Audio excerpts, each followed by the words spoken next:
Present. Yes. Now, last day I told you To the Nile poem belongs to the theme nature. And this poem was written by a reputed poet named John Keats. Right. So we know that he's John Keats, English romantic poet. And in the introduction part, I explained you, even you had to write down the introduction for your writing in your appreciation. This poem is describing about what? First of all, you should tell that. Now, when I explain you that part, I told you two things, right? This poem is a sonnet. That is the first thing. The poem is a sonnet. Now, what is a sonnet? It consists of the octave part and the sestet part. Now, I told you to mark them. The first 8 lines are the octave of the To the Nile poem. The remaining lines, the remaining 6 lines are the sestet of the poem. So we can call this as a sonnet and ode, O-D-E. I told you that. We can call it as an ode because it's describing about the nature. And other thing is how the writer is explaining the poem. In the first part of the poem, I told you that John Keats is addressing about the river. He's considering the Nile River as a living thing. He's personifying the Nile River. And when you go on reading the poem, you understand that he's trying to show that how people are honoring the river, right? And how the African people are considering the river as their god.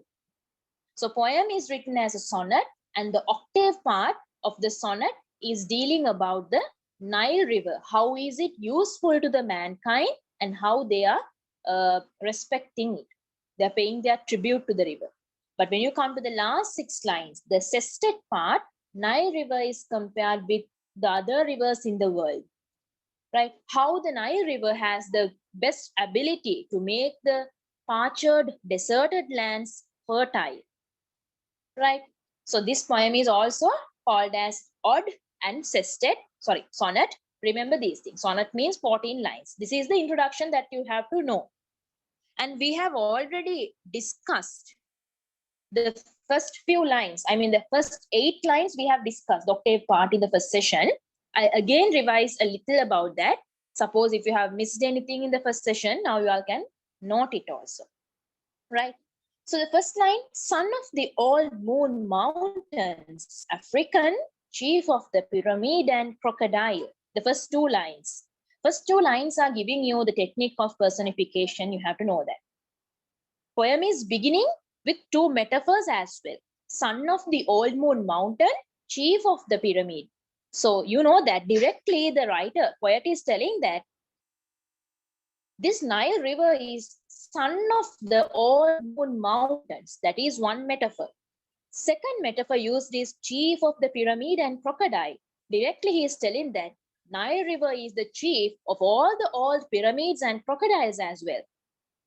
So this poem, starting with 2 metaphors, it is giving you more effectiveness for the poem, right? And also the Nile River is considered as the sun here because you know that Nile River is arising from the top of the African mountain. So as a descendant from that mountain, the Nile River is flowing down. So we consider it as the son of the old moon mountain. Now you should understand, when I'm explaining, you have to understand, I'm not just telling you the line, it's appreciated. So that's how you have to write the answer as well. Keep it in your mind always, right? You have to appreciate why the writer is telling like that, because it is coming from the African mountains.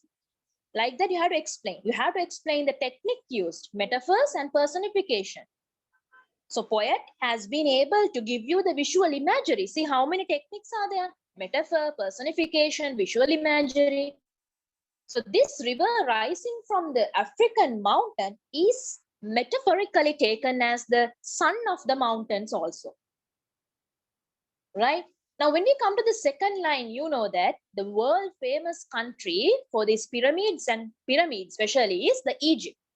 So this Egypt is having its famous because of these pyramids only. Long 100 and 1,000 years back, these pyramids were there. The tombs were there. So the crocodiles are also abundantly found in the Nile River.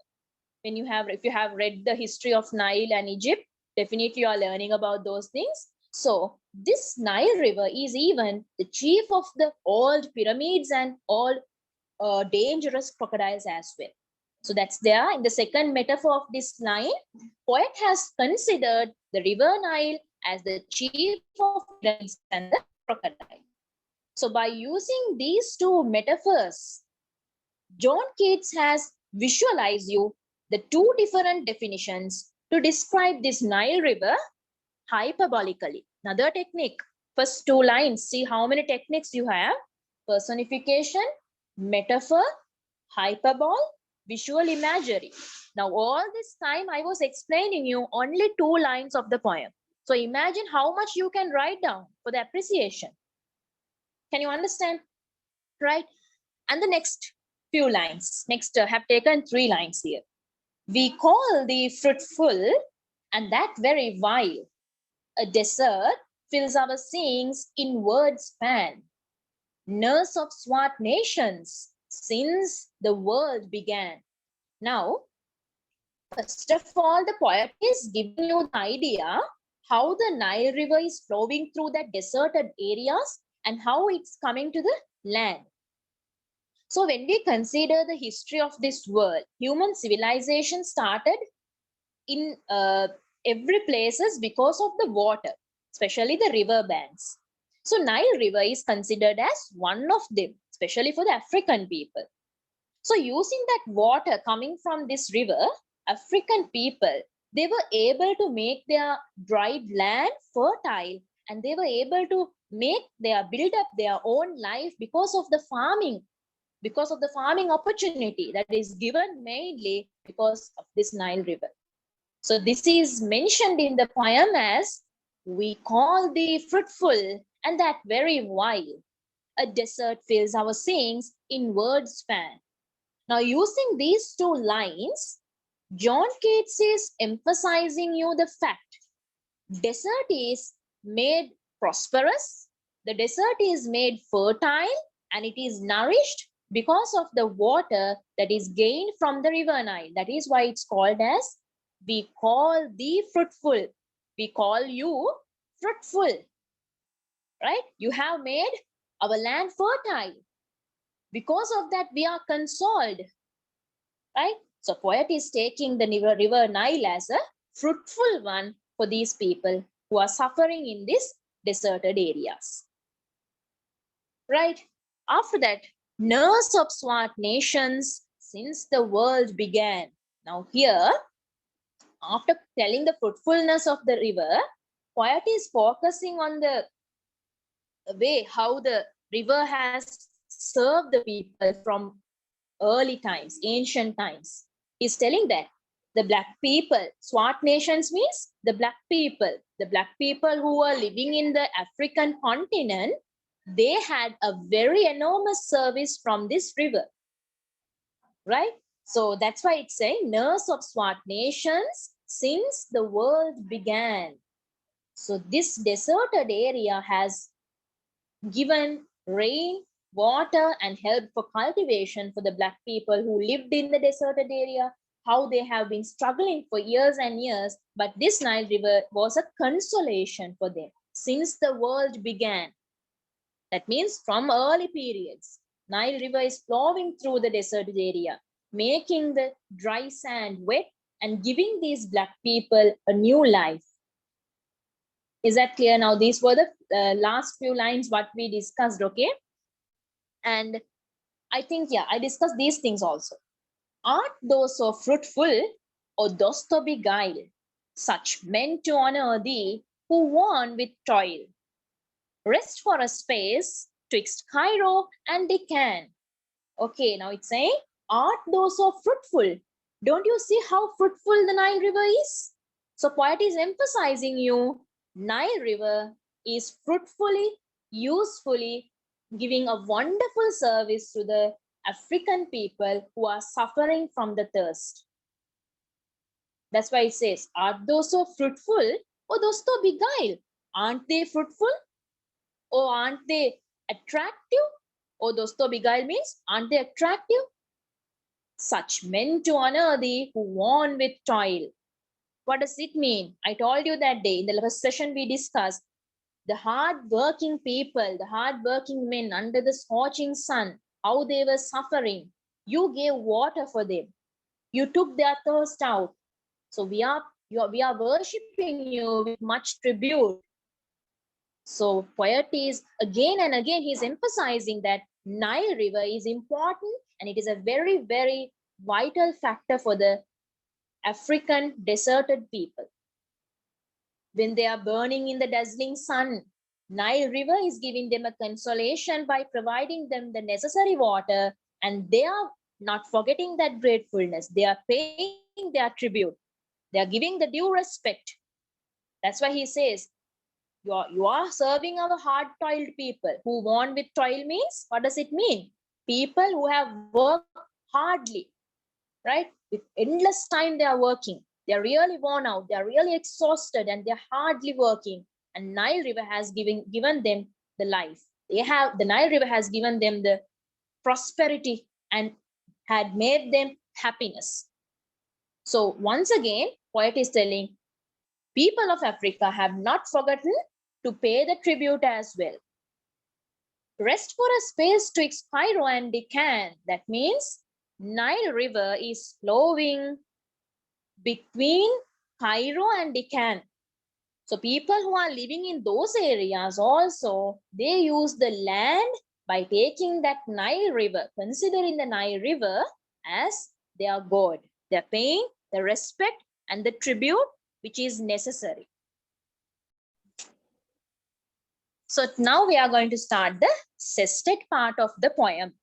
Octave part is over. Now sestet part. Look at the poem now. Oh, may dark fancies err, they surely do. This ignorance that makes a barren waste of all beyond itself. Now he's saying something hard. Oh, may dark fancies err, they surely do. Okay. Now what does it mean? It doesn't give you any idea when you suddenly read the poem.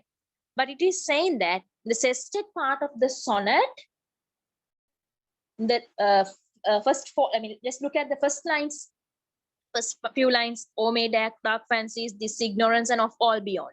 Those lines are telling you that the river Nile has made us some kind of, like, when a problem comes, right? When any issues come to these dark people, Nile River has given a sort of blessings for these people, right? This ignorance that makes a barren waste.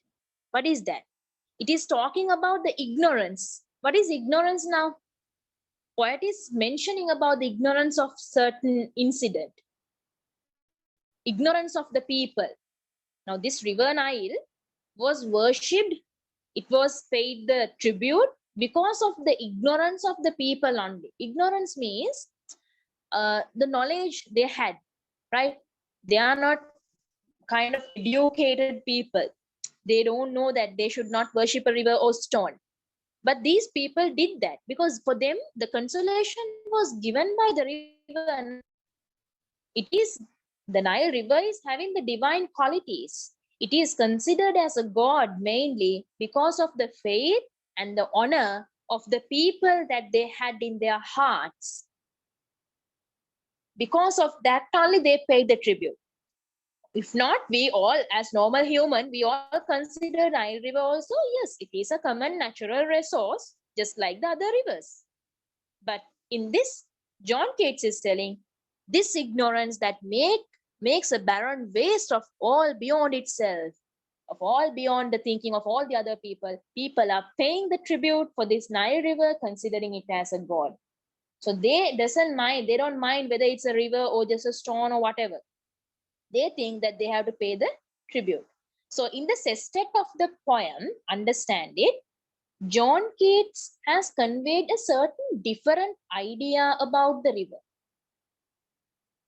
In that part of the poem, sestet part of the poem, he is concerning more about the natural state, or I can say the real state of the river. Nile River is considered as a natural resource, children. Right? River which is given by the God to serve the mankind. So when it is flowing down from the African mountain, passing through the deserted soil, making the soil fertile, the water given by the Nile River is becoming a very important factor for the people who are living around those areas. But even that we know, yeah, it is a river given for us to serve the mankind. But even then, they don't think about that. They don't think in that way. They think we are living in a deserted area, parched land. So better we consider this resource that is gifted for us by. That's why they are paying much tribute for that.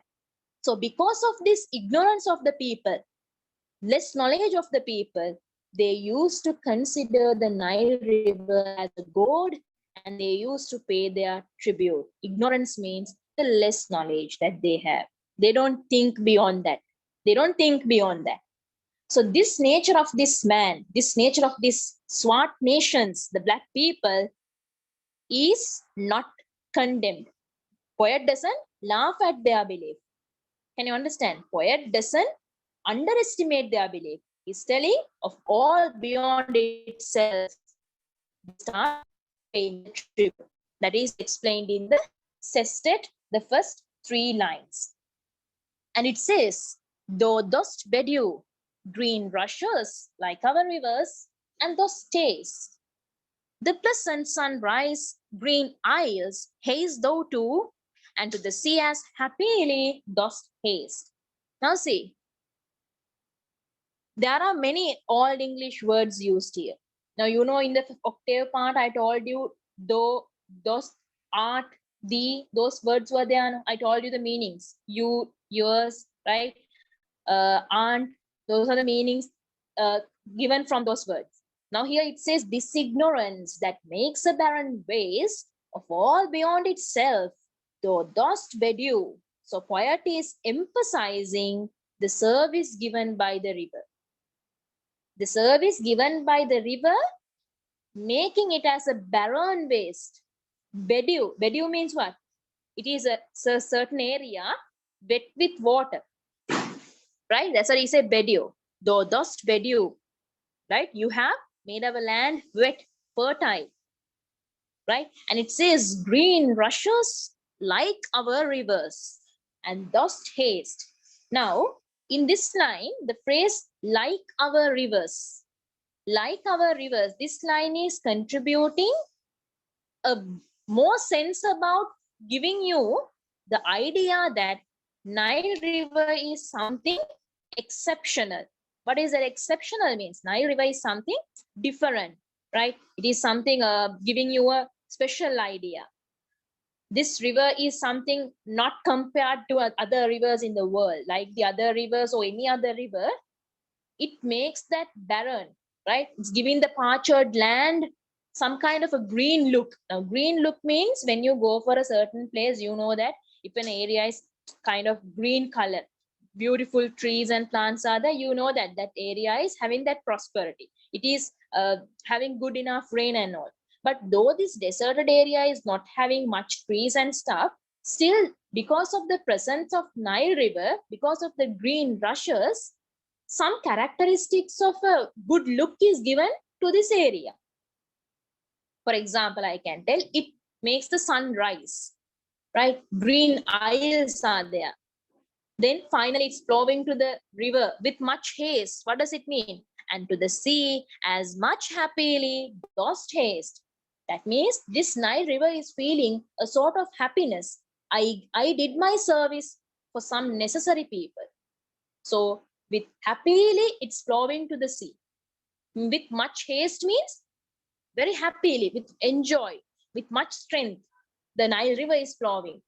But is it actually because of that? No. It is the way, right? River means it should flow. Definitely it have a path. But poet is telling Nile River is happy because it did a service for the Swat nations, black people.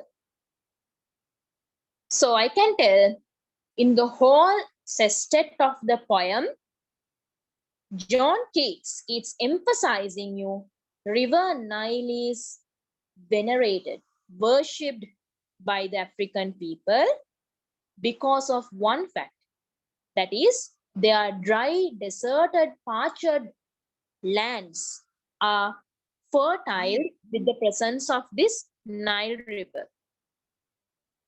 Can you understand? So this Nile River has quenched the thirst of the Swat Nation people. It have contributed the service for doing the cultivations. This is only, as I told you in the beginning also, introduction part I told you, in the sestet part, writer is talking about much usefulness and why people are worshipping like this. What are the importance of the Nile River? That is discussed in the sestet. So the theme of the poem, the poet trying to emphasize is the importance of the River Nile. Other than that, we can tell why people consider the River Nile as a god. As you mentioned, we can say some invisible power is there for River Nile. Right? He's comparing the River Nile with the other rivers. Other rivers are just flowing without any use. And he says Nile River is not like that. It does its job. It's giving the green rushes to the deserted area, and it gives a pleasant sunrise to the people of the African, right? And he's comparing that other water bodies with the Nile River. How does the Nile River is fertiling the soil? How it shows the kindness to the people to start their civilization. And also, John Keats is promoting the natural beauty of the Nile River, starting from the top of African mountain, how that the words, the phrases like Bedew, green rushes, pleasant sunrise, green isles, son of the old moon mountains, those words are giving the, explaining the natural beauty of the River Nile, right? Another thing is poem would be that rivers can be appreciated for the green scenery they provide, but they have no power to change people's life and should not be revered beyond the basic enjoyment they provide. Though this river is trying its maximum, it can't change the life of the African people. That is the life given for them. But it can give some sort of consolation. That's why when I'm explaining the poem, I always mentioned as consolation. So the whole poem is explaining regarding the Nile River, the concept of Nile River. And in the octave part, writer is describing how the people venerate the Nile River, right? And because of their less knowledge, because of their ignorance, they considered it as a god, and they were, excited because of the consolation given by the river. And in the sestet part, all the natural beauty and how what kind of an attraction is arose from the Nile River, the mountains, how it flows down to the sea. It is very happily flowing because it knows that it served the earth, the human life, the animal life, and the plant life. So this water body has done where any other natural forces cannot help the deserted people. But the Nile River has become a blessing for these people. That's the reason for the African people to consider this Nile River as a god, right? So that's all for the poem Nile River. So I think now we can move to the contextual questions, and some questions I'm going to give you related to the stanzas and all.